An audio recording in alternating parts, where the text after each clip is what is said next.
ఇంకా బలవర్తమానంలో ప్రవేశించక ముందు మనల్ని మనం సరి చేసుకొని యోగ్యమైన రీతిలో ఆ బలలో పాల్గొంటూ పొందుతాం.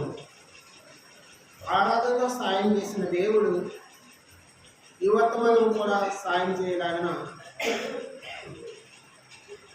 తోడుగా ఉంటాడని నమ్ముతూ మనం ఆరాధన వర్తమానంలో నీతిమంతులకు దేవుడు ఇచ్చే ఆశీర్వాదాలు, నీతిమంతులకు దేవుడు ఇచ్చే ఆశీర్వాదాలు ఏంటి? దేవుని సన్నిధికి నడిపించి దేవుని ఆరాధించే ధన్యకరమైన జీవితం ఇచ్చాడు.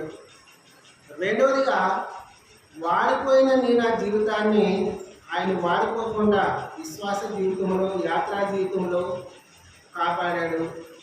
మూడవదిగా ఫలింపు లేని నా జీవితాల్లో ఫలభరితమైన జీవితంగా మార్చాడు. నాలుగవదిగా సఫలత లేని నా జీవితాల్లో అనేక ప్రార్థనలు, అనేక విషయాల్లో సఫలపరిచాడు. ఐదవదిగా అనేక బాధల నుంచి, అపాయకరమైన పరిస్థితుల నుంచి, ఆయన నిత్య నరకం నుంచి తప్పించాడు.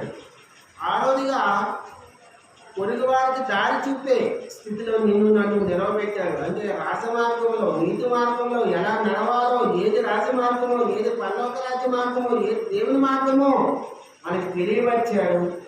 ఏడుగా చీకట్లో పాపంలో జీవిస్తున్న నన్ను ఆయన వెలుగుమయంతో తేజరగా చేస్తాడు. అందుని బట్టి ఆయనకి ఆరాధన చేస్తాము, గణపరిచాము, మహిమపరిచాము. ఇప్పుడు మన అవసరం ఏంటంటే బలవర్తమానంలో కీర్తన గ్రంథము 1-2 వచనాలు మళ్ళీ చదువుకున్నాం. కీర్తన గ్రంథము 1-2 వచనాలు బిగ్గరగా అందరం కలిసి చదువుకున్నాం.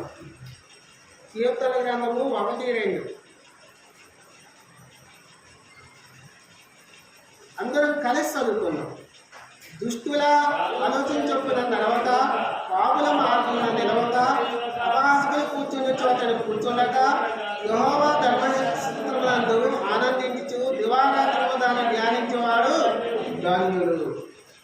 దుష్టుల ఆలోచనలో నడవక, పాపుల మార్గంలో నిలవక, అపహాసకులు కూర్చునే చోట్ల కూర్చుండగా ఉండేవాడు ఎవరయ్యా అంటే బైబిల్ సెలవిస్తుంది, వాడు నీతిమంతుడు. వాడు ఎవడు? నీతిమంతుడు. పాప మార్గం లేదు, దుష్టుల సాతాన ఆలోచన లేదు, అలాగే అపహాసకులు గేలి చేసే మనుషులు, యాడన చేసే మనుషులు లేరు. కాబట్టి వాడు నీతిమంతుడు. నీతిమంతుడు అంటే వాడు. అయితే ఎవరు నీతిమంతుడు అంటే యేసు రక్తం ద్వారా ఎవరైతే కడగబడ్డారో వాళ్ళందరూ నీతిమంతులే. వాళ్ళందరూ నీతిమంతులే. రోమీలకు రాసిన పత్రిక 5:9 వచనం చదవండి. రోమీలకు రాసిన పత్రిక 5:9.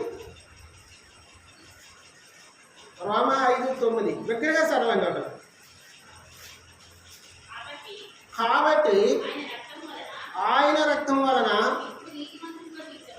ఇప్పుడు నీతిమంతుడిగా తీర్చబడి మరింత నిశ్చయముగా ఆయన ద్వారా అది మనం నీతిమంతుడిగా ఎలా తీర్చబడ్డామంటే ఆయన రక్తం ద్వారా నీతిమంతులయ్యాము. ఆయన రక్తం వల్లనే ఇప్పుడు మన బలవర్తమానంలో అవసరం ఏంటంటే నీతిమంతుడు భూమి మీద ఎలా జీవించాలి. ఆరాధన వర్తమానం నీతిమంతులకు దేవుడిచ్చే ఆశీర్వాదాలు. నీతిమంతులకు దేవుడిచ్చే ఆశీర్వాదాలు. ఇప్పుడు నువ్వు నేను నీతిమంతులుగా తీర్చబడ్డాం కదా. నీతిమంతులు ఎట్లా అయ్యాము? ఆయన రక్తం ద్వారా నీతిమంతులుగా అయ్యాము. కాబట్టి భూమి మీద నీతిమంతులు ఎలా జీవించాలి? మనం నీతిమంతులుగా తీర్చిదిద్దాడు కదా ప్రభు. ఇప్పుడు మనం ఎలా జీవించాలి భూమి మీద? భూమి మీద నీతిమంతుడు ఎలాగ జీవించాలి అనేది బలవర్తమానం. ప్రార్థన చేసుకుంటాం. పరిశుద్ధుడా, ప్రాణ కలిగిన ప్రియా పరలోకపు తండ్రి, యేసునామమున స్తోత్రాలు, వందనాలు చెల్లించుకుంటున్నాం ప్రభా. మాతో మాట్లాడండి ప్రభా. యేసయ్యా, మీరు సాయం చేయమని, అభిషేకం ఉంచమని, జ్ఞాపకతో నింపమని ప్రభా. కూర్చొని నీ ప్రజలైన బిడ్డలకి బోధించే యోగ్యత లేని వాడిని, అయోగ్యుని ప్రభా, జ్ఞానం లేని వాడిని ప్రభా, దుమ్ము లాంటి వాడిని ప్రభా. దేవా, మీరే సాయం చేసి మహిమ పొందమని ప్రభా.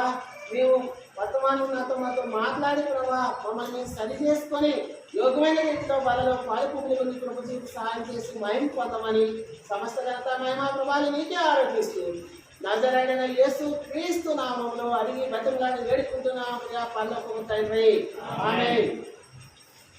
ఇప్పుడు చూద్దాం, నీతిమంతుడు భూమి మీద ఎట్లా జీవించాలి.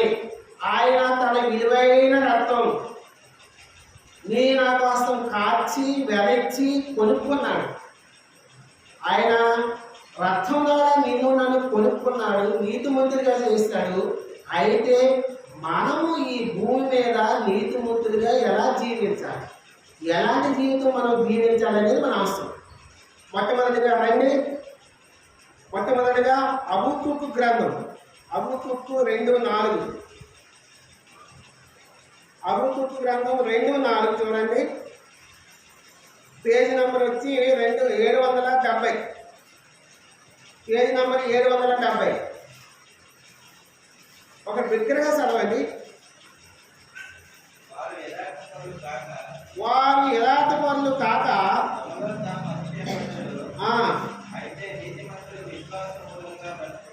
నీతిమంతుడు విశ్వాస మూలంగా బ్రతుకును. అలాగే రోమిలికి రాసిన పత్రిక 1:7 చూడండి. రోమిలికి రాసిన పత్రిక 1:7, రోమా 1:7.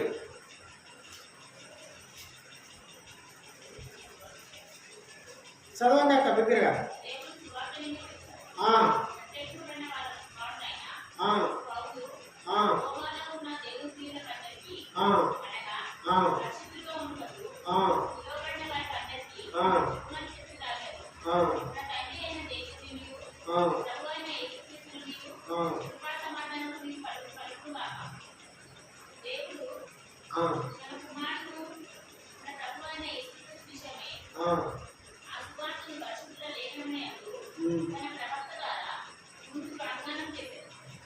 రోమా 1:17, 1:17,